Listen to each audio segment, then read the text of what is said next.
بسم الله الرحمن الرحيم والصلاة والسلام على سيد المرسلين وعلى آله وأصحابه أجمعين أما بعد وعن أنس رضي الله تعالى عنه قال قال رسول الله صلى الله عليه وسلم غدوة في سبيل الله أو روحة خير من الدنيا وما فيها ولو أن امرأة من نساء أهل الجنة اطلعت إلى الأرض لأضاءت ما بينهما ولملأت ما بينهما ريحا ولنصيفها على رأسها خير من الدنيا وما فيها رواه البخاري. Anas radiallahu ta'ala anhu said that Rasulullah sallallahu alayhi wasallam said, one morning, one part of the morning into the path of Allah subhanahu wa ta'ala, and one part of the evening into the path of Allah subhanahu wa ta'ala, it is better than this whole dunya and whatever it contains. And Nabi sallallahu alayhi wa sallam said, if one woman from the women of Ahlul Jannah, if she peeps towards the earth, then between the both part or both corners of the world will become illuminated, lightened, full of nur, full of light. And it will fill the whole khala between sky and the earth with beautiful fragrance.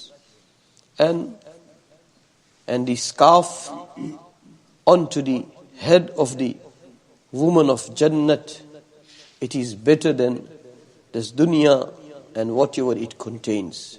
Hadith shareef is being narrated by Bukhari Sharif. As we started this chapter of Jannat, description of Jannat and people of Jannat. Jannat, it is the treat of Allah subhanahu wa ta'ala to His ibad.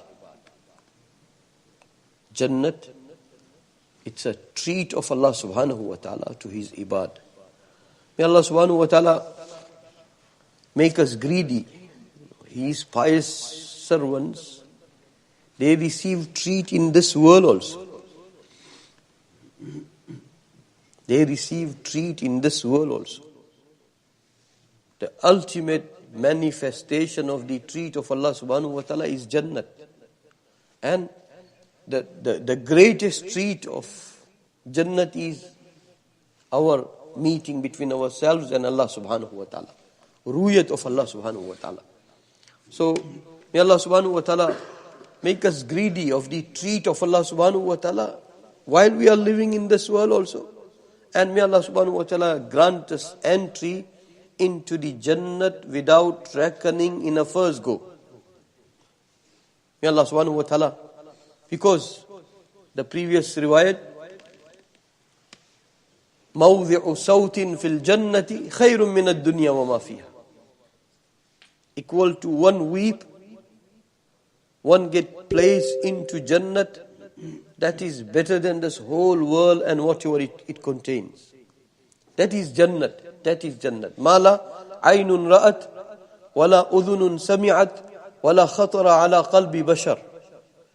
Nabi sallallahu alaihi wasallam said that Allah subhanahu wa ta'ala has prepared such favors of Jannat for you. May Allah subhanahu wa ta'ala make our ihtisab correct. Every ayat and every riwayat and every ibadat depends on two qualities. Imanan wa ihtisaban. How much conviction, faith, belief you have, and how much you are expecting. We were going to go through this riwayat, and I was making dua even into the salat, because you read, لَقَدْ صَدَقَ اللَّهُ رَسُولَهُ الرُّؤْيَا بِالْحَقِّ لَتَدْخُلُنَّ الْمَسْجِدَ الْحَرَامَ إِنْ شَاءَ اللَّهُ آمِنِينَ. Nabi Sallallahu and Sahaba, they were anxiously waiting, because they were out of Makkah Mukarramah for a long time. They had migrated, they had made hijrat, they were into Medina Munawwara, and they were anxiously waiting that when we will have an opportunity to look onto Kaaba, to make tawaf of the Kaaba, to put an ihram and to say labbaik Allahumma labbaik. They were anxiously waiting. And they were waiting for the treat from Allah subhanahu wa ta'ala.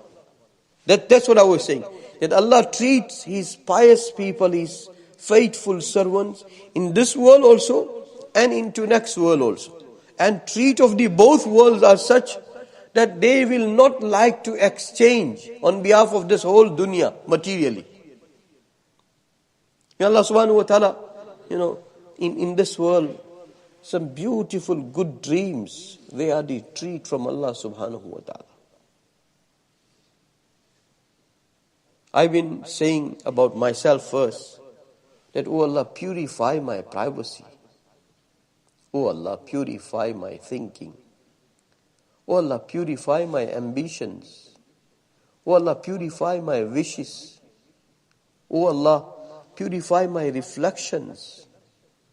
Oh Allah, purify my planning. Oh Allah, purify my day, my night, my private life, my public life, my life onto social media and off. Oh Allah, purify. When it will become purified, then one will see himself that how Allah treats. How Allah treats. And from there, Jannat we cannot even imagine now. We cannot see Jannat. We have seen nothing like Jannat by our eyes. We have heard nothing like Jannat by our ears. We could not comprehend Ni'mat of the Jannat in this world by our reflection and by our contemplation and by our thoughts. We cannot even imagine. It is beyond imagination. But some clue you will have it. You will have some clue. If you will get these types of treats in this world, that sometime you are into the Jannat and you are waiting for Rasulullah sallallahu alaihi wasallam, an example, or you are being treated by your entry into the Haram of Makkah Mukarramah, or Haram of Medina Munawwara, or Haram of Al-Aqsa. Haram of Al-Aqsa. Al-Aqsa is crying. Al-Aqsa is crying that where is my visitors? Where are those who are supposed to free me? Aqsa is crying. So, sometime Allah subhanahu wa ta'ala will treat you like that. That Aqsa comes to you. Aqsa comes to you and say that, when will you free me? And you have that dream.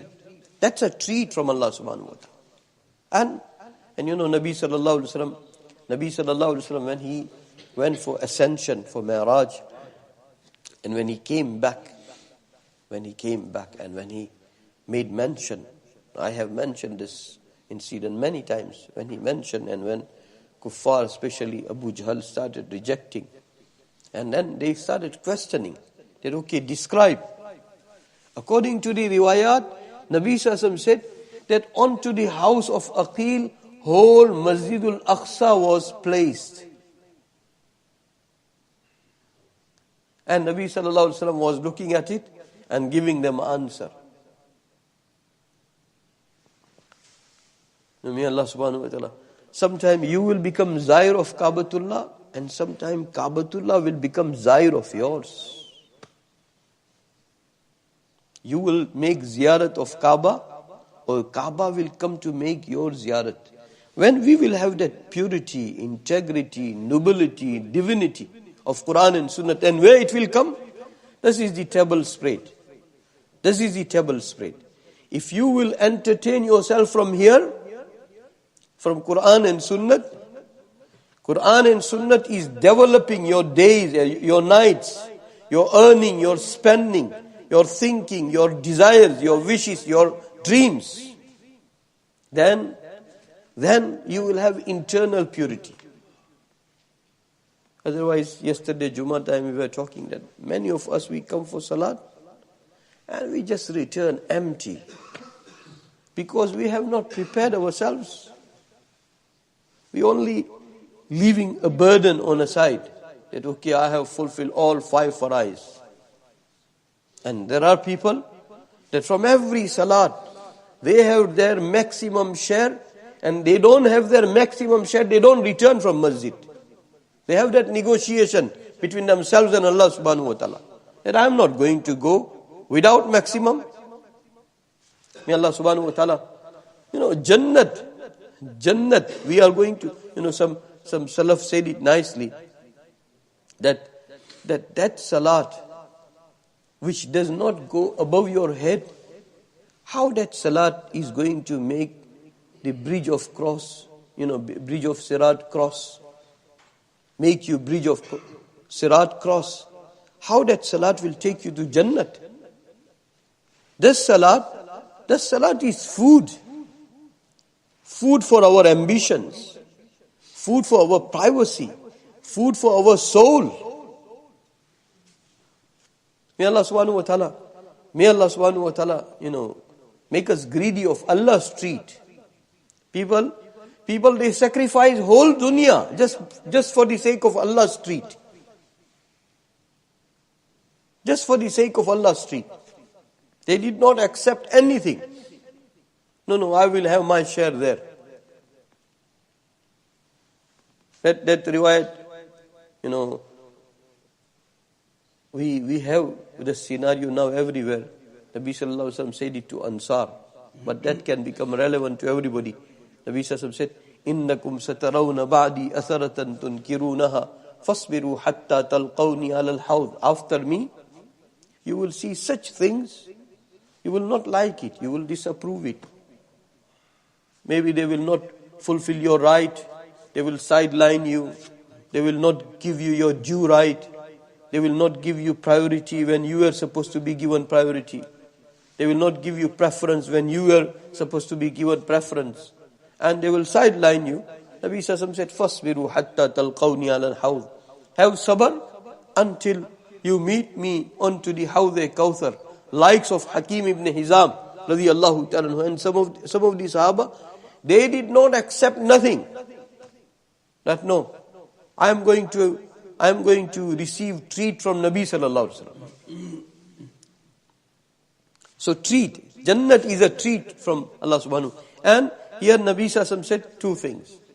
One small portion of the morning, like we get together for the Hadith Shareef, if we have pure, sincere intention, may Allah subhanahu wa ta'ala accept this little time and give us reward that it becomes better than this whole world and whatever it contains. And you spend some time in the evening for the sake of Allah, into the path of Allah subhanahu wa ta'ala, that is better than this whole world and whatever it contains. And then Nabi Sallallahu Alaihi Wasallam said, one woman from the women of Jannat, from the women of the people of Jannat, if she has to look down onto the whole earth, then this whole earth will be illuminated. Just imagine, the sun and moon stands nowhere compared to the favors of the Jannat. If Allah subhanahu wa ta'ala has given so much of light, nur, to one woman of the Jannat, then imagine. That's why favors of Jannat is beyond imagination. And if she looks down, because she is looking down, this whole, the duration, the horizon between the sky and the earth will be filled with beautiful fragrance. Beautiful fragrance. And the scarf of this woman is far better than this whole world and whatever it contains. Hadith Shareef is being narrated by Bukhari Shareef. May Allah subhanahu wa ta'ala get us together in Jannat for the ru'yat of Allah subhanahu wa ta'ala next to our Habib sallallahu alayhi wa sallam. We don't deserve, but by His mercy, by His fazl. Bismillahir Rahmanir Rahim. Ya awwal al-awwaleen, Ya akhir al-akhirin, Ya rahim al-masakin, Ya dhal quwwati al-mateen, Ya dhal manni fala yumannu alayk, Ya dhal tawl, Ya dhal jalali wal ikram, La ilaha illa ant, زهر اللاجئين وجار المستجيرين ومأمن الخائفين يا مأمن الخائفين إن كنت كتبتنا عندك في الكتاب أشقياء فامح عنا اسم الشقاء وإن كنت كتبتنا عندك في أم الكتاب مقطرا علينا أرزاقنا فامح تقطير رزقنا وحرمان رزقنا واكتبنا وأثبتنا عندك سعداء ووفقنا الخير فإنك تقول في كتابك يمحو الله ما يشاء ويثبت وعنده أم الكتاب. اللهم إنا نسألك فعل الخيرات وترك المنكرات وحب المساكين وأن تغفر لنا وترحمنا فإذا أردت بقوم فتنة فتوفنا غير مفتونين فإذا أردت بقوم فتنة فاقبضنا غير مفتونين غير خزايا ولا ندامة ولا مفتونين. اللهم ارزقنا حبك وحب من يحبك وحب عمل يقربنا إلى حبك. اللهم ارزقنا حبك وحب حبيبك صلى الله عليه وسلم. اللهم هم أصلنا ووصلنا وإليهم يحن قلوبنا وطال إليهم شوقنا فاقبض إليهم أرواحنا. اللهم حبب إلينا الإيمان وزينه في قلوبنا وكره إلينا الكفر والفسوق والعصيان. اللهم اجعلنا من الراشدين واجعلنا من التوابين واجعلنا من المتطهرين المتطهرين واجعلنا من عبادك المخلصين المخلصين واجعلنا من الذين لا خوف عليهم ولا هم يحزنون. اللهم ربنا آتنا في الدنيا حسنة وفي الآخرة حسنة وقنا عذاب النار. ربنا لا تزغ قلوبنا بعد إذ هديتنا وهب لنا من لدنك رحمة. ربنا هب لنا من أزواجنا وذرياتنا قرة أعين واجعلنا للمتقين إماما. ربنا اغفر لنا ولإخواننا الذين سبقونا بالإيمان ولا تجعل في قلوبنا غلا للذين آمنوا ربنا إنك رؤوف رحيم. اللهم إني أتخذ عندك عهدا لن تخلفنيه فإنما أنا بشر فأيما مؤمن آذيته أو لعنته أو شتمته فاجعلها له صلاة وزكاة وقربة تقربه بها إليك. اللهم واقية كواقية الوليد. اللهم ربنا تقبل منا إنك أنت السميع العليم. وصلى الله تعالى على خير خلقه سيدنا وحبيبنا مولانا محمد وعلى آله وأصحابه أجمعين برحمته